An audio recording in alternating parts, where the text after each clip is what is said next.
Hi, Brian Lloyd here, and this is my mini review of Cruella, out on Disney Plus Premier Access from May 28th. Disney's plan to raid its catalogue for characters in movies and then turn them into live-action treatments has had some middling results. Maleficent, for example, was a perfectly fine movie, but it didn't really set the world on fire. Pete's Dragon came and went without so much of a whisper, and as for The Lion King, it was okay, fine. It was a shot-for-shot remake, like. How are you really pushing the boat out there? Cruella, on the surface, looks like it's taking a giant leap. It's got a punk rock soundtrack, it's an origin story about one of Disney's most iconic villains, it's getting comparisons to Joker, so on and so on. On that last point, Cruella has absolutely no common DNA with Joker, other than it's a villain origin story. It's nowhere near the sad sactarity of Joker, nor does it have the same level of intensity. Instead, Cruella is played with a certain amount of campiness.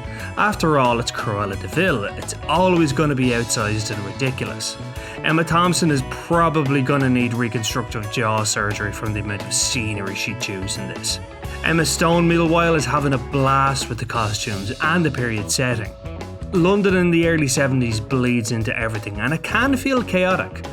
The birth of glam rock, you've got a soundtrack that includes David Bowie, Iggy Pop, Blondie, Joe Dolan, and the acting follows a similar vibe.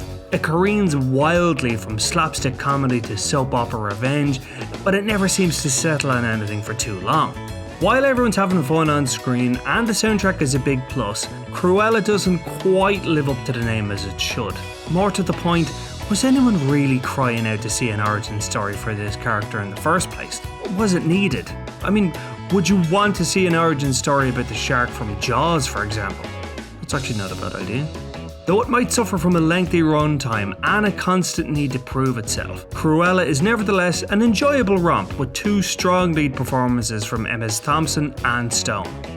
Our score, 3 out of 5.